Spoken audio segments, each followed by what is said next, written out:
अपना ध्यान देश की तरक्की पर लगाइए, देश को आगे बढ़ाने पर लगाइए। बेटी बेटी होती है, हिंदू की हो, मुसलमान की हो, सिख की हो, ईसाई की हो, उसकी इज्जत के साथ खिलवाड़ मत कीजिए, गुंडागर्दी मत कीजिए। आप तय करने वाले कोई नहीं होते। कौन क्या पहनेगा, कौन क्या खाएगा, कौन क्या कैसे रहेगा। आपने मुझे इस बजट पे अपनी बात कहने का मौका दिया। सर, मैं इस बजट पे और इनके डिजिटल इंडिया पे राजीव जी की एक कविता है, वो एक बड़े अच्छे कवि हैं, उन्होंने लिखा है, वो सदन के सामने सुनाना चाहूंगा। खाओ डिजिटल, गाओ डिजिटल, देश का बैंड बजाओ डिजिटल, रुपया डिजिटल, बैंक भी डिजिटल और सेना का टैंक भी डिजिटल। बच्चे पाए डिजिटल शिक्षा और फिर मांगे डिजिटल भिक्षा। बच्चे पाए डिजिटल शिक्षा और फिर मांगे डिजिटल भिक्षा। डिजिटल डॉक्टर, डिजिटल गोली, डिजिटल ईद और डिजिटल होली, डिजिटल सड़क पर डिजिटल कार, डिजिटल संसद और सरकार, डिजिटल खेत में करो किसानी, डिजिटल खाद और डिजिटल पानी, डिजिटल दूध और डिजिटल गाय, डिजिटल चीनी, डिजिटल चाय, भर के खाओ डिजिटल रोटी और फिर कर दो डिजिटल पोटी। ये इस बजट के बारे में एक कवि की प्रतिक्रिया है मान्यवर।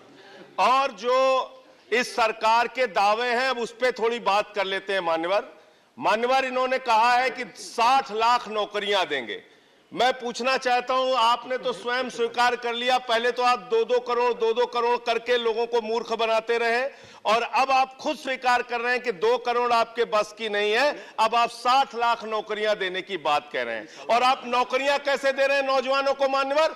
35,000 रेलवे भर्ती के लिए 1 करोड़ नौजवानों ने उसमें फॉर्म भरा और उसके बाद जब उसका परिणाम आता है उसमें घोटाला और गड़बड़ी की जाती है। जब वो नौजवान सड़क पर नौकरी मांगने के लिए निकलते हैं उनको लाठियों से पिटवाया जाता है, प्रयागराज में उनको पटना में लाठियों से पिटवाया जाता है। घर में घुस के लाठियों से पीट पीट के आप नौकरी दे रहे हैं, आंसू गैस के गोले छोड़ छोड़ के आप नौकरी दे रहे हैं। आप कर्मचारियों की बात इस बजट में कर लीजिए मान्यवर। जब कर्मचारियों की चर्चा होती है, पूरे देश के कर्मचारियों की एक ही मांग है, पुरानी पेंशन की बहाली की जाए, पुरानी पेंशन की बहाली की जाए। 40 दिन कोई सांसद और विधायक रह लेता है, पूरे जीवन भर उसको पेंशन मिलती है। 40 साल कोई कर्मचारी नौकरी करता है, उसकी पेंशन आपने खत्म कर दी। पेंशन तो छोड़िए, टैक्स के राहत की उम्मीद थी कर्मचारियों को, आपने इस बजट में वो भी नहीं दिया। इसके साथ साथ मान्यवर, आपने इस बजट में किया क्या है?